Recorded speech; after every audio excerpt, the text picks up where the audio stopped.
Olá, sejam todos muito bem-vindos. Este é o canal Literatura Sem Fronteiras e eu sou Antônio Panciarelli. O canal Literatura Sem Fronteiras ele se dedica exclusivamente a falar de literatura de qualidade. Aqui nós falamos semanalmente sobre grandes autores, grandes romances. Se você está chegando agora e quiser nos prestigiar, eu pedi a gentileza que você então fosse aí, um botãozinho embaixo escrito inscreva-se. Você se inscreve no nosso canal e tem uma campana, um sininho aí ao lado, que se você ativar esse sininho, toda vez que nós postarmos uma nova videoaula, cada vez que nós subirmos uma nova videoaula aqui, você será lembrado. A gente sempre coloca as nossas videoaulas às segundas-feiras, a partir das 14 horas. E esse mês, né, o mês de janeiro do ano da graça de 2022, nós estamos falando sobre literatura norte-americana. Acatando a sugestão de um espectador, nós escolhemos então 4 autores, 4 grandes feras a falar sobre eles e suas respectivas obras. Nós estamos encerrando esse ciclo hoje. Se você perdeu as aulas passadas, elas estão disponíveis aí na plataforma, basta você entrar na área de busca, digitar meu nome ou o nome do canal Literatura Sem Fronteira e você pode recuperar. Nós iniciamos o ciclo falando de Ernest Hemingway, conhece Hemingway? O autor do Sol Também Se Levanta, Adeus às Armas, Paris é uma Festa. Na sequência, nós falamos do pequeno notável Truman Capote, nós falamos sobre a grande obra, o grande livro dele, A Sangue Frio. Na semana passada, nós falamos de outro bambambam da literatura norte-americana, Prêmio Nobel de Literatura de 1949, que foi o William Faulkner, O Sol e a Fúria. E hoje, então, nós vamos encerrar esse ciclo de grandes feras da literatura norte-americana e nós vamos falar, então, sobre Jerome David Salinger, mais conhecido como J.D. Salinger. Lembra de J.D. Salinger? Já leu alguma coisa dele? Pois é, ele é o autor que fecha, então, esse ciclo sobre literatura norte-americana de qualidade. Eu escolhi, obviamente, né, falar do seu romance mais famoso, aquele que se tornou cult, que é O Apanhador no Campo de Centeio. Você já leu O Apanhador no Campo de Centeios? O Apanhador no Campo de Centeios é um clássico, né, da obra de Salinger, todo mundo o conhece por esse trabalho. Tornou-se um livro cult, né, cultuado pela geração Beat dos Estados Unidos. E o que faz uma obra ser cult, ser eternizada e ser sempre lembrada por gerações? É a qualidade do seu trabalho, evidentemente, mas é a empatia que se tem com o receptor. O receptor é você, né, caro e prezado espectador, o leitor. E O Apanhador no Campo de Centeios tornou-se um livro cult para toda uma geração, a geração do pós-guerra nos Estados Unidos, depois pelo mundo, né? Esse livro foi publicado em capítulos, em uma publicação, né? Um periódico. Depois ele foi grupado no formato de livro, foi publicado em 1951 e tornou-se um clássico e, como eu disse, um cult. Né? Então tem livros e tem filmes que se tornam cult de cultuados, né? Cultuados por uma trupe, cultuados por uma geração, cultuado por uma fatia do público. Se você pegar o exemplo do cinema, por exemplo, é redundante, mas se você pegar Butch Cassidy, né, um filme dos anos 70, estrelado pelos grandes atores Paul Newman e Robert Redford,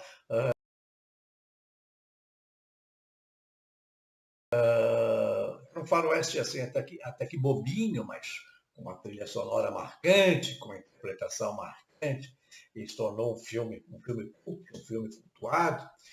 Depois, na década de 80, nós tivemos Blade Runner com Harrison Ford, também com a trilha sonora do Vangelis, tornou-se um filme cult. Se você pegar a música, por exemplo, aqui no Brasil, existe uma interpretação clássica de uma música do Chico Buarque, que é Atrás da Porta. Várias cantoras gravaram Atrás da Porta, mas tem uma gravação que se tornou um divisor de águas, que foi a gravação de Elis Regina. Quando Elis Regina gravou Atrás da Porta, simplesmente a gente esquece as outras cantoras que gravaram essa música, porque a interpretação da Elis Regina é marcante, é definitiva. É um musical, né, uma interpretação de uma música do Chico Buarque que se tornou cult, que se tornou cultuada, né, por toda uma geração aí que aprecia, que gosta e que era apaixonada, assim como eu, por Elis Regina. Então é isso que pode transformar um livro, pode transformar um filme, pode transformar uma canção em culto. Então, o Apanhador no Campo de Centeios, por tudo isso que eu já falei aqui, ele se tornou um livro culto, né? Inclusive no mau sentido também, né? Eu vou falar depois um pouco sobre isso, né? Dois franco-atiradores, dois assassinos estavam com o livro quando cometeram o ato translocado, mas daqui a pouco eu falo disso. Bom, então nós vamos falar de Jeremy David Salinger. J.D. Salinger, ele é um autor norte-americano, ele nasceu em 1919, ele foi contemporâneo do Truman Capote. Não há registro de que eles tenham sido amigos na época, eram temperamentos e posturas completamente diferentes. Truman Capote, além de autor, era uma celebridade. Salinger tornou-se uma pessoa reclusa, avesso a falar com a imprensa. Ele tinha muita ojeriza da imprensa, ele raramente aparecia. Depois que ele se tornou famoso com seu livro, que vendeu mais de 15 milhões de exemplares, ele se isolou numa cidadezinha lá em New Hampshire. Mas ele era dessa geração aí dos anos 20, nasceu em 1919, nasceu em Nova York, filho de uma família abastada. O pai era um judeu de origem polonesa e a mãe escocesa. Ele passou sua infância ali na Park Avenue, em Manhattan. Park Avenue, para quem não sabe, é onde vive a nata norte-americana, né? Gente endinheirada, vamos dizer assim, uma espécie de Leblon lá de Manhattan. Então ele morou na Park Avenue e começou a publicar contos em 1940, cerca de 20, 21 anos de idade. Depois ele interrompe a sua trajetória de escritor, porque ele serviu ao exército norte-americano em 1942, ele se alistou e serviu na Segunda Guerra Mundial, e depois ele volta e vai estudar na Universidade de Colômbia, né?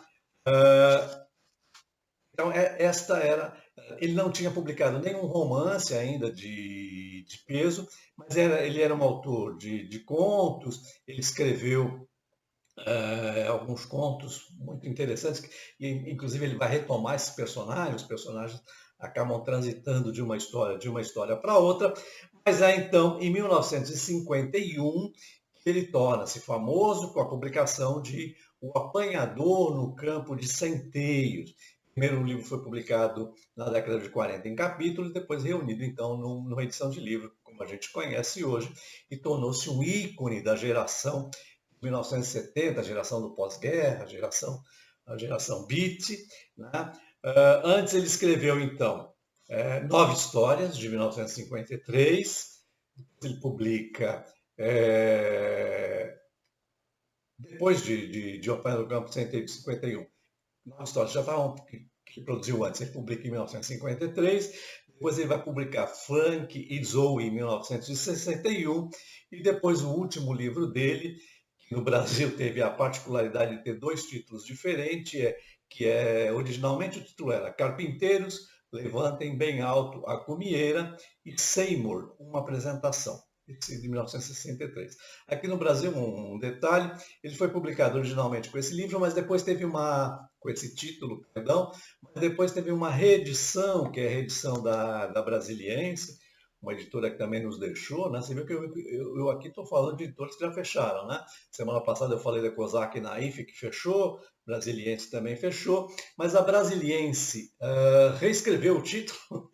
Acho que é um caso único de um título, de um livro que ganha 2 títulos aqui no Brasil. Ele foi reeditado pela Brasiliense com o singelo título de Acima com a Viga, moçada, sem uma introdução. acima com uma viga moçada é uma liberdade poética que se tomou aqui pela Brasiliense, mas o título era mesmo Carpinteiros levantem bem alto a cumieira. Bom, eu estou dizendo tudo isso então, né, para falar do mais importante livro do Salinger, que é O Apanhador no Campo de Centeios. Bom, e do que se trata o Apanhador no Campo de Centeios? O título é uma particularidade, não tem nada a ver com história rural, não se trata de um livro de plantação de trigo, não é nada disso. Eu vou explicar depois o porquê desse título, mas eu queria contar para você então do que se trata a história. É um livro que vai falar sobre adolescência. O protagonista da história se chama Holden Caulfield, é um adolescente de 16 anos, um adolescente problemático, uma espécie de rebelde sem causa, um precursor do que foi James Dean depois, né, no cinema. Holden é um jovem de família abastada, problemática, passou por diversas escolas, foi expulso, conseguiu ser expulso de 2 colégios, os pais o colocavam em internato. E apenas um detalhe sobre o nome da personagem, segundo Salinger, ele tirou esse nome de um cartaz de cinema. O personagem, o nome do personagem, Holden Caulfield, nada mais é do que a junção dos nomes dos atores, William Holden e John Caulfield, que estavam em cartaz protagonizando o filme. O Salinger viu o cartaz do filme, pegou os dois sobrenomes e fez a junção, então saiu Holden Caulfield. Que esse adolescente é uma ação que se passa em 3 dias no fim de semana, no mês de novembro, estão se preparando aí para as férias de inverno. O Holden vai voltar para casa. Só que ele recebe uma carta do internato onde ele está, o expulsando. Ele foi reprovado em todas as matérias e ele se encontra numa enrascada, porque ele tem que contar, né? Ele morre de medo da mãe e ele não sabe para que ele vai contar que ele foi expulso pela segunda vez do colégio, num colégio interno. E o narrador da história é o próprio Holden. E a gente só vai entender para quem ele está contando a história mais lá no final, porque o interlocutor não aparece. Então, ele vai narrar suas peripécias, porque ele resolve ficar em Nova York, né, de sexta-feira até segunda, porque estava previsto que ele voltaria para casa, né, no final das aulas, nas férias de inverno. Ele só chegaria na casa dos pais no fim da segunda-feira, né, no fim da tarde de segunda-feira. Então, ele, com medo de chegar antes e deflagrar uma crise familiar no final de semana, ele resolve ficar em Nova York. Ele tem dinheiro, ele vai para um hotel. Ele começa a perambular de táxi pela cidade de Nova York. Um rapaz extremamente problemático, ele taxa os adultos sempre com uma expressão de babaca, ele vai usando esse babaca assim durante a narrativa toda, e ele não é extremamente um jovem desajustado. E por que a história faz tanto sucesso? Porque pela primeira vez um livro nos Estados Unidos vai falar de uma adolescente, mas dando voz a esse adolescente. Não é um adulto que está contando a história de um garoto problemático, né? Não é um senhor, ou um professor, ou um acadêmico que vai contar a história de uma adolescente que tem problemas. É o próprio adolescente. E o Salinger é muito feliz nesta narrativa, porque ele dá voz à personagem com o vocabulário da personagem, né? Imagina, um menino de 16 anos, problemático, acabou de ser expulso da escola de segundo grau, não sabe como é que ele vai explicar isso para os pais, ele morre de medo da mãe ter um ataque colérico. Então, ele usa o seu linguajar, as gírias que se usava em Nova York naquela época, né, no pós-guerra, uma juventude aí como já foi definida como rebeldes sem causa, eles não estavam lutando por nada. Hoffman Hoffman Holden, né, pela Holden Caulfield, não está lutando por nada. Muitas vezes ele é um chato de galocha. A gente fala assim, que moleque chato. E se eu pudesse dar uma sugestão para o leitor, para o nosso espectador, para o leitor, eu diria assim, seria importante que se lesse esse livro pela primeira vez aos 17 anos. Você lê esse livro aos 17 anos, você vai ter uma identificação muito grande com a personagem, né? São adolescentes que estão saindo da puberdade, que estão se preparando para entrar na vida adulta, aquela fase de conclusão do segundo grau, de indecisões, para onde é que eu vou, o que é que eu faço, o que é que eu quero, evidentemente, dependendo da classe social que a pessoa vive. No caso do Holden aqui, ele não é filho de pais pobres, ele não precisa trabalhar, a família dele é abastada, o problema dele é de se enquadrar. E depois eu sugeri, então, que depois dos 40 você pegasse de novo o Apanhador no Campo de Centeio para reler ou para ler. Porque um quarentão como eu, né, eu reli o livro esta semana para poder estar aqui conversando com você, mas era um livro que eu tinha lido há bastante tempo, e hoje eu tenho uma outra visão sobre o livro, né? A minha interlocução com, né, eu como receptor, eu tenho uma outra perspectiva. Hoje eu já fui pai de adolescente, hoje a minha filha é adulta, já passou por essa fase irritante, né, da aborrecência, mas então, se eu pudesse dar uma sugestão, seria isso.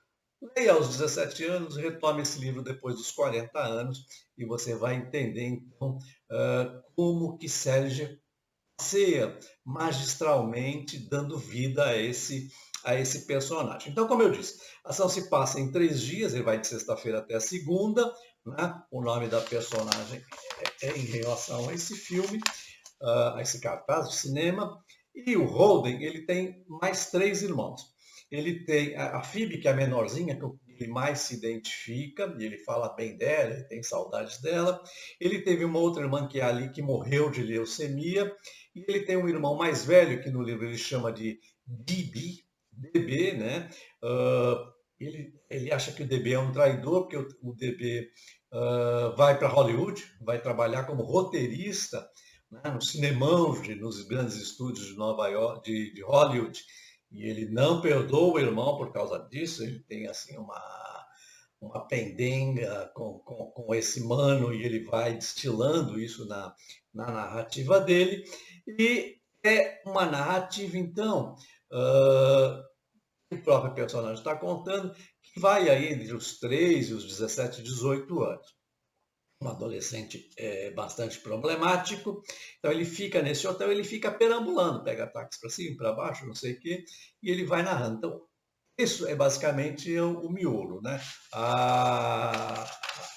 O conteúdo deste livro. E no final, assim, numa das passagens do livro importante, ele vai procurar um professor, né?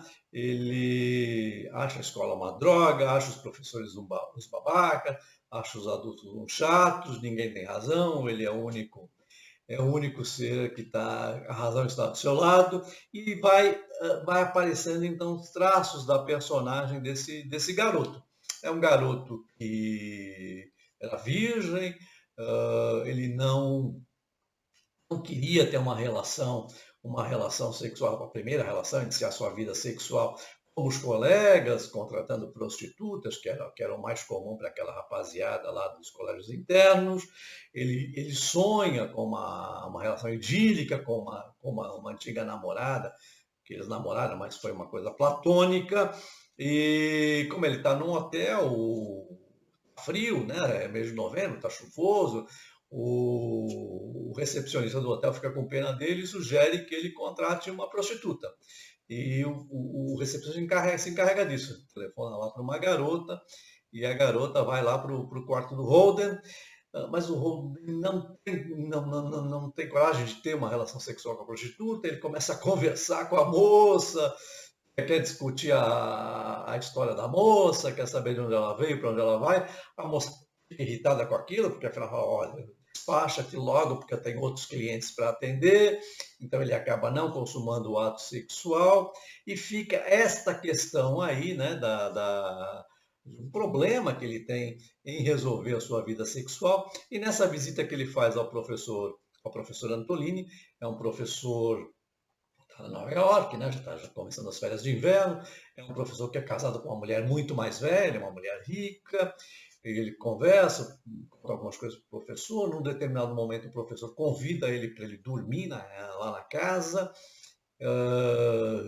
e aí então parece que há uma conotação de homossexualismo, o professor é interessado por ele, uma espécie de assédio, se a história fosse contada nos dias que correm, e o Holden, então, assustado com aquela situação, ele sai da casa do professor correndo, se desembesta e volta para o hotel. Então, é essa a história toda, com essa narrativa, e no final, então, no final da história, a gente vai entender o que se está se passando, para quem que ele está narrando.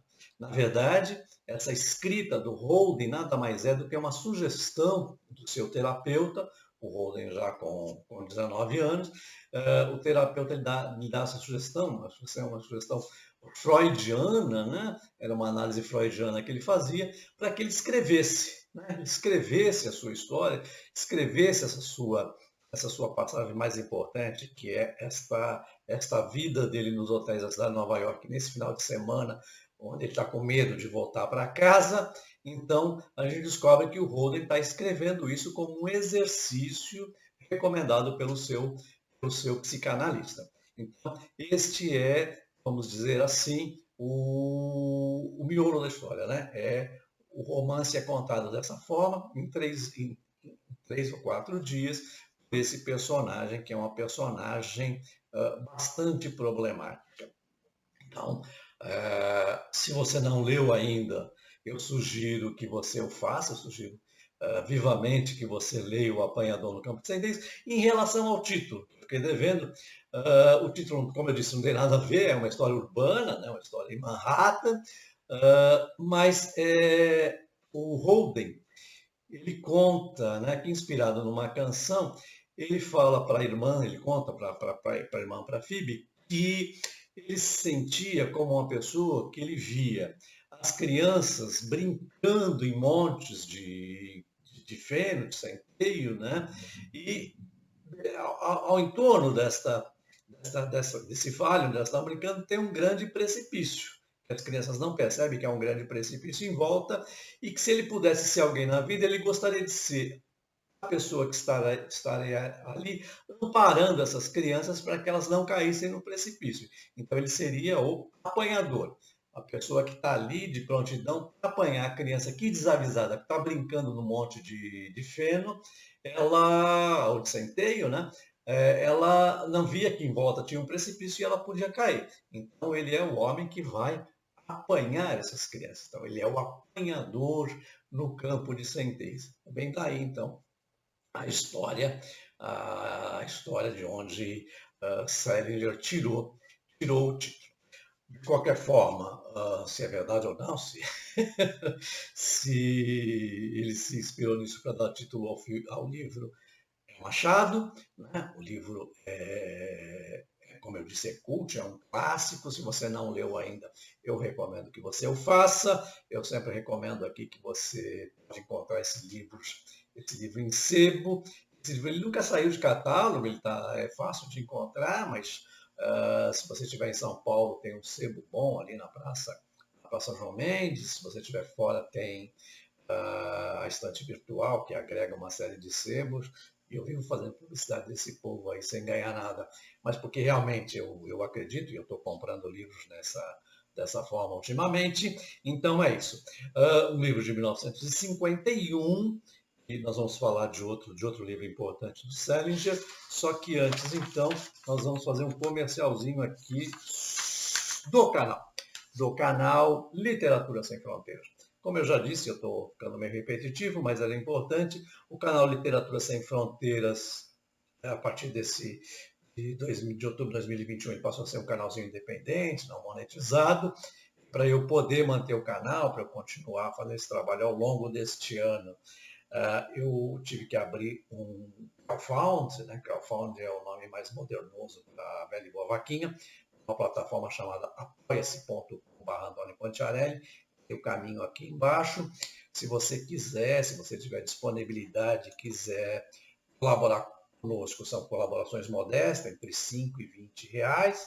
Claro que se você puder doar mais que 20, a gente não fica bravo, mas para aquele espectador, para aquele contribuinte que se dispôs a contribuir conosco com 20 reais ou mais, em retribuição, o canal Literatura Sem Fronteiras oferece então uma aula particular.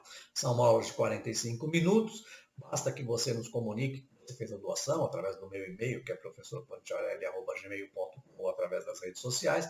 Você manda um contato, nós retornamos o contato, entramos em contato com você e agendamos essa aula. Pode ser através da plataforma Zoom, do Skype, a gente tem várias formas de ministrar essa videoaula. Pode ser aulas sobre literatura, pode ser aulas de português, gramática, sintaxe, essa coisa toda. Ou se você estiver se preparando para o Enem, para o vestibular, para o concurso público, pode ser aula de redação também. Fica a escolha do freguês. E é uma forma, então, de nós retribuirmos esta colaboração, se você quiser e puder fazer. Então, o caminho está aqui embaixo. Plataforma, né? apoia-se.com/Antônio Panciarelli. Eu desde já agradeço essa valorosa contribuição. Um outro recadinho, eu queria falar da minha amiga aqui, eu queria falar então da minha amiga Monique Machado. Monique é uma carioca de sorriso franco e sorriso farto. Ela tem um podcast chamado O Livro Eu Não Me Livro. É um podcast diário que você acessa aí pelas lojas, pelas plataformas de podcast. É um podcast bastante interessante, porque ela vai falar e vai entrevistar autores brasileiros, autores independentes, e a gente sabe que é ultra difícil sobreviver de literatura no Brasil, pouquíssimos são aqueles que conseguem. Então esse podcast da Monique, ele tem esse papel importante, que é divulgar novos autores e autores independentes. Tem gente muito boa, eu sempre ouço e eu recomendo. Do livro Não Me Livro. Tudo bem? Tranquilo até aqui? Está acompanhando? Está gostando? Está se interessando por Salinger? Vamos falar de um outro livro dele, então.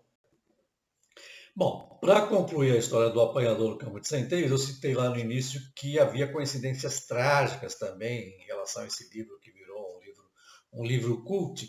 E a primeira dela foi em relação a um cidadão chamado Mark Chapman.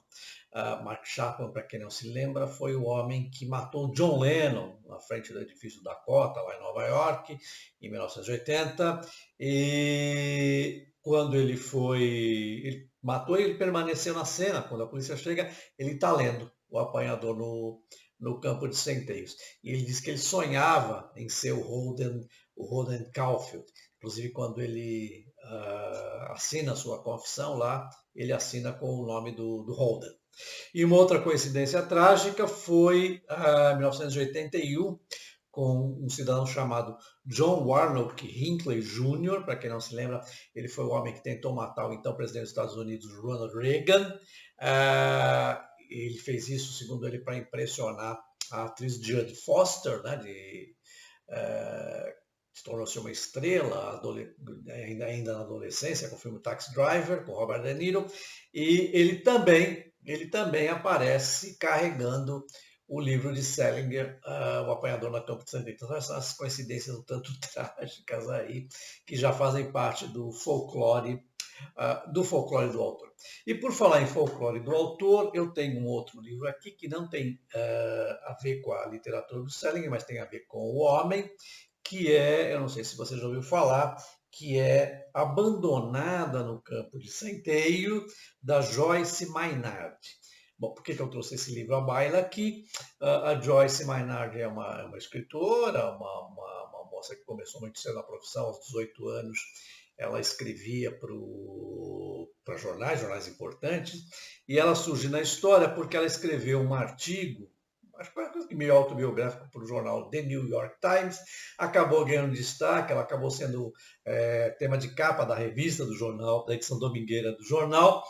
E no dormitório lá da universidade onde ela morava, ela estava estudando, e ela passa a receber uma série de cartas dos leitores, e uma das cartas que ela recebe é exatamente do Salinger. O Salinger já cinquentão, acho que já lá no seu retiro de New Hampshire, ele escreve para Joyce para elogiar o artigo. A Joyce, nesse momento, fica deslumbrada, né, porque afinal nada mais nada menos que J.D. Salinger estava tendo, né, a atenção de escrever para ela, para comentar o seu artigo do New York Times. Ela, a partir desse momento, ela esquece todas as outras correspondências e passa a se corresponder com o Salinger. Ela responde imediatamente, o Salinger responde de novo, e eles ficam trocando cartas num período. Depois eles se encontram, ela abandona a universidade, vai viver com ele lá nesse rancho, nesse retiro dele. É uma relação tumultuada, de vai e voltas, idas e voltas. Parece que o Salinger não era flor que se cheirasse, era difícil conviver com ele. Nesse período que ele está recluso, ele se dedica a estudar homeopatia, ele passa a ser um expert em plantas medicinais, né, estudando homeopatia por conta própria, quase que uma autodidata na homeopatia, e aí ele passa a preparar remedinho para todo mundo que fala que tem algum problema. O filho está com dor de garganta, ele faz um remédio homeopático. A Joyce está com um problema aqui e acolá, ele dá aquele remédio homeopata. Os pais da Joyce vão visitá-lo numa determinada altura. O pai reclama que está com dor nas costas. O Salinger faz um remédio homeopata. Eles passam a ter uma alimentação quase que vegana, não se dava esse nome na época, mas ele passa a ter a comer exatamente o que ele planta, comidas cruas, leguminosas, não sei o que lá. Então ele tem uma relação muito conturbada. Ele tem 50, ela tem 18, ela vive com ele entre os 18 e os 20 anos, e depois ela resolve surfar então na fama do escritor, contando a sua vida com ele. Não é um grande livro, não recomendo, é mais uma história de fofoca aí da moça que se sentiu desprezada porque ele acaba dispensando ela, acaba rompendo a relação, e ela sofre muito com isso, ela faz vários telefonemas para ele, desesperada, não sei o quê. Acho que a forma de se vingar, então, ela escreve esse tremendo livro aqui, ela acabou faturando com isso. Mas por que eu estou trazendo esse livro à baila aqui? Porque eu queria falar de um gênero literário que nós não falamos aqui ainda, que é o gênero epistolar. Né? Epístola. Epístola vem do grego, né, de mensagem, e as epístolas eram cartas que os apóstolos, no início do cristianismo, logo após a morte de Cristo, eles escrevem, então, para os cristãos, né, uma religião que está surgindo no mundo depois da morte do profeta Jesus Cristo. Então, os apóstolos, sobretudo Paulo, eles escrevem cartas e mensagens para os adeptos da nova religião. Então, isso chama-se epístola. A literatura vai emprestar essa denominação, esse título de epístola, para falar de um gênero que é o gênero epistolar, onde a história é contada através de correspondência. E é isso que a Joyce Maynard faz aqui nesse livro dela, Abandonada no Campo de Centeios, onde ela escreve, ela vai falar das cartas que ela escrevia para o Salinger, as respostas que o Salinger dava para ela, as cartas que ela escrevia para a editora do New York Times, que a editava, as respostas. Então, o livro é contado na base das correspondências. Isso chama-se, então, o gênero literário, que é o gênero epistolar, que nós não tínhamos falado aqui ainda, e eu aproveitei, então, esse gancho para falar dessa história. Se você tiver interesse em ler, está aí o livro da moça. Não é uma grande literatura, mas consta sobre isso. Bom, e para concluir a nossa videoaula de hoje, então, eu quero falar desse outro livro aqui, que é o último dele, que o livro original é Carpinteiro para Cima com a Cumieira, e depois a editora brasiliense deu um título mais moderninho aqui, mais bacaninha, que é Para Cima com a Viga Moçada. Seymour, uma introdução. Este livro aqui não é o mais importante, obviamente, mas ele tem um caráter muito interessante, porque eu diria que é um exercício estilístico que o Salinger faz. Lembre-se, ele já está lá no seu retiro, né? Ele foi para lá em 1900, logo depois que ele escreveu o livro, que ele ganhou dinheiro, em 1953, mais ou menos, e ele vai... o livro tem duas partes. né? Ele recupera personagens de uma outra história, de um outro conto dele. O livro vai contar a história de uma saga de vários irmãos, acho que 5 irmãos, que tinham uma particularidade, eram crianças prodígios que se apresentavam num programa de rádio. Naquela época, o rádio era o que depois a televisão passou a ocupar na vida das pessoas, né? Existiam as rádios muito boas, que eram as rádios que transmitiam coast to coast, né? Transmitiam de costa a costa dos Estados Unidos, desde o Atlântico até o Pacífico. E esta família, então, os meninos vão aparecendo nesse programa, é um programa de conversa com os meninos lá, e a família, esta família dessas crianças vão aparecendo, vão ficando. Um entra, quando ele se torna adolescente, ele sai, dá um lugar para o outro, eles vão todos passando nesse programa. E o Seymour é a personagem, então, de destaque. Essa história, apesar do Seymour não aparecer, ela vai ser contada, a primeira parte, pelo irmão dele, que é o Buddy, né? O Buddy é um irmão narrador, é o protagonista, e a história interessante vai se passar assim. O Buddy está saindo do hospital, do exército, ele tem um problema lá nos pulmões, e ele recebe uma carta da irmã, a Bo, dizendo, olha, o Seymour, que é o irmão mais velho deles, que era o astro mirim do programa de radiofônico, vai se casar hoje, eu tenho problemas aqui, não sei quem tem problemas, você é o único que está disponível, vai lá e representa a família. Então ele pega um trem lá do hospital onde ele está, desembarca em Nova York para chegar quase na hora do casamento do Seymour. E o tempo vai passando, o Seymour simplesmente não aparece para o casamento. E aí é uma comoção entre a família da noiva, e os pais da noiva então resolvem sair do hotel onde eles estão, já que o noivo deu o cano. Ele tem uma série de limousines lá que ele contratou para os convidados. Ele sugere que os convidados vá para o apartamento deles, né? Vá lá discutir a história, porque a noiva está completamente abalada. E o Buddy, então, ele desce e ele acaba entrando numa das limusines. A última limusine que está saindo lá, ele entra para pegar carona lá para ir para o tal apartamento. E na limusine tem mais lá a moça que era a dama de honra do casamento, o tio do pai da noiva, um velhinho lá que não fala, só presta atenção, e mais um casal. Então junta essas personagens para chegar no apartamento. É um dia difícil em Nova York, eles ficam presos no trânsito, porque vai passando uma parada, eles são obrigados a descer, porque está um calor horrível, era verão, e a mulher começa a reclamar e querendo estrangular o noivo, porque ela não sabe que o Buddy é o irmão mais novo do Seymour. E a história vai por aí, vai desaguar, eles vão todos se refrescar e tomar um refresco lá no apartamento do Buddy, que a certa altura diz que é o irmão do Seymour, mas o Seymour não aparece. Então a primeira parte do livro é isso. A gente não sabe para onde é que o Seymour fugiu, por que ele é fugido. E na segunda parte, aí a gente tem um diário, o Buddy encontra um diário do Seymour, ele começa a ler esse diário, e depois que esse povo aí se desagrega, cada um toma seu rumo, vai embora, cuidar da vida, eles descobrem que o Buddy ficou com medo de aparecer no casamento, o Seymour ficou com medo de aparecer no casamento, e ele foge com a noiva, vai embora com a noiva, né, com essa moça aí, não deixa a festa para lá, deixa o ato religioso e civil para trás, e vão para a Flórida passar a lua de mel, e o Seymour dá um tiro na cabeça, né, tem um desfecho trágico. Então o Buddy, que é um escritor diletante, ele começa na segunda parte do livro a apresentar o irmão, contar a história do irmão que é uma criança prodígio, que era o astro mirim desse programa radiofônico, como é que era a vida do irmão, das irmãs. Ou seja, a segunda parte, inclusive, é uma parte difícil, né? Às vezes até meio chata na narrativa, mas eu considero isso um recurso estilístico do Salinger, né?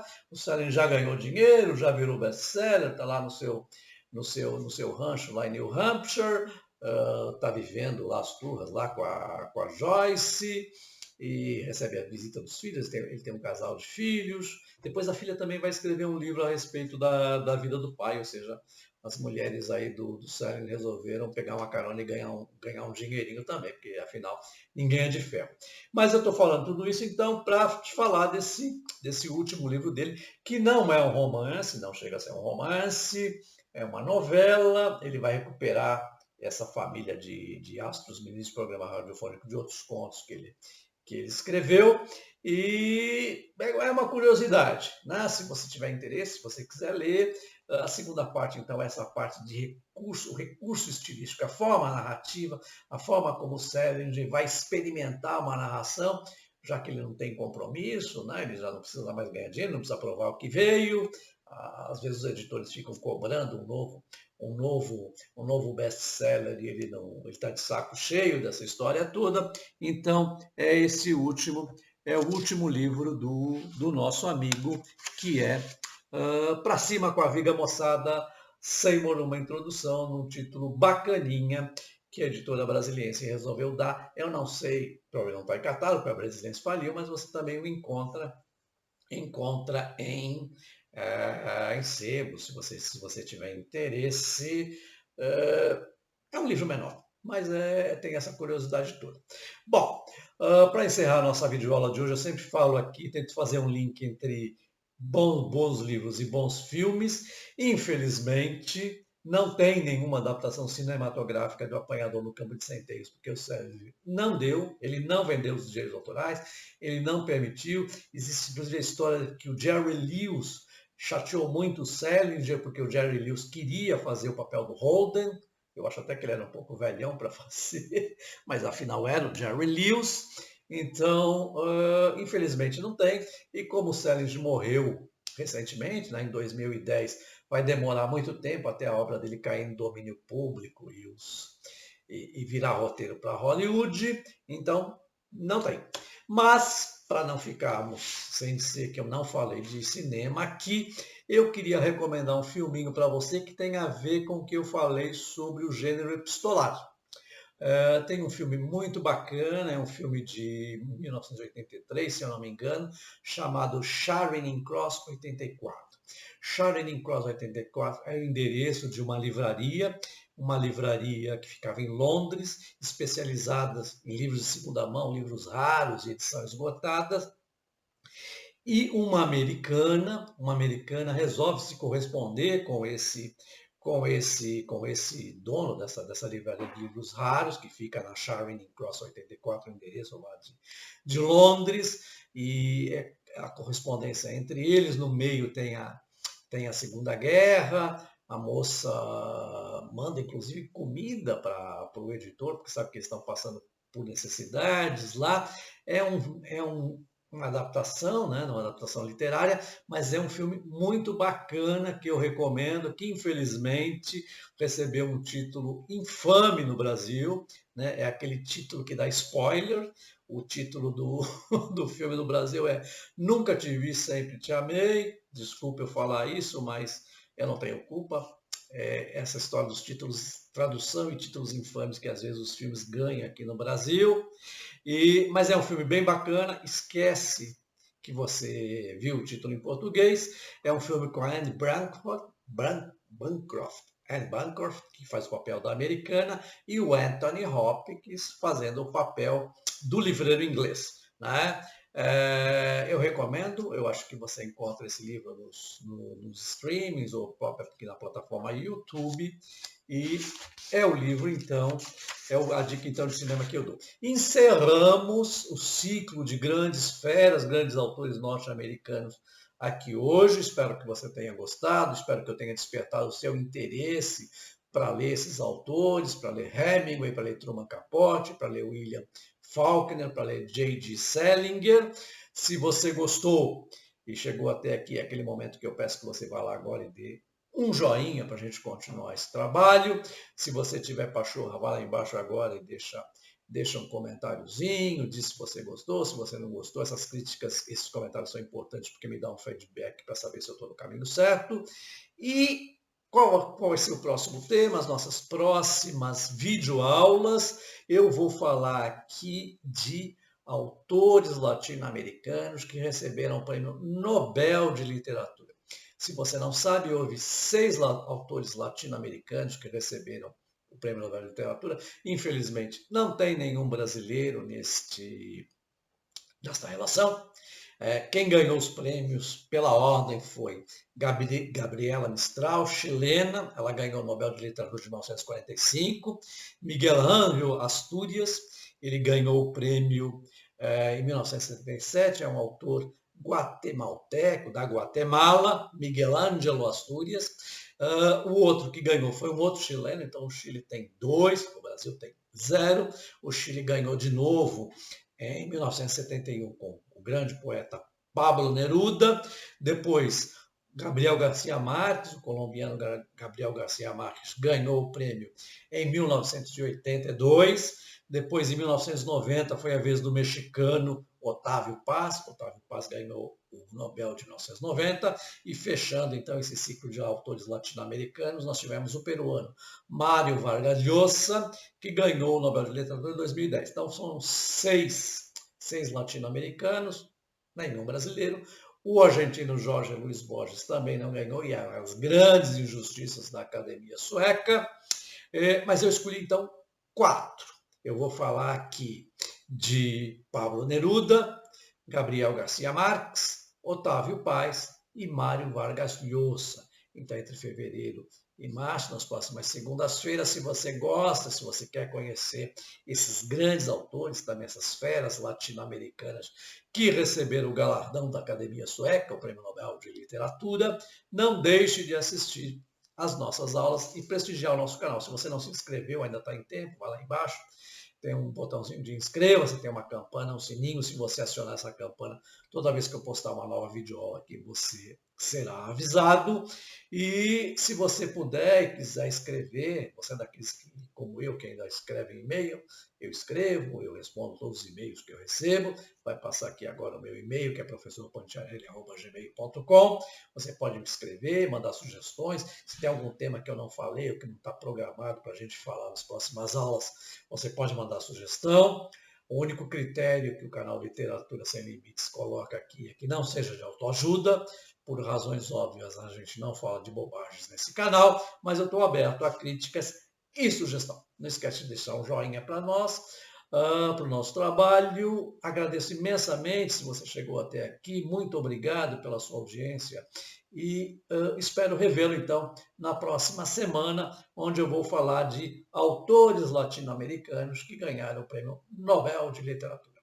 Muito obrigado pela sua audiência, um forte abraço e até para a semana.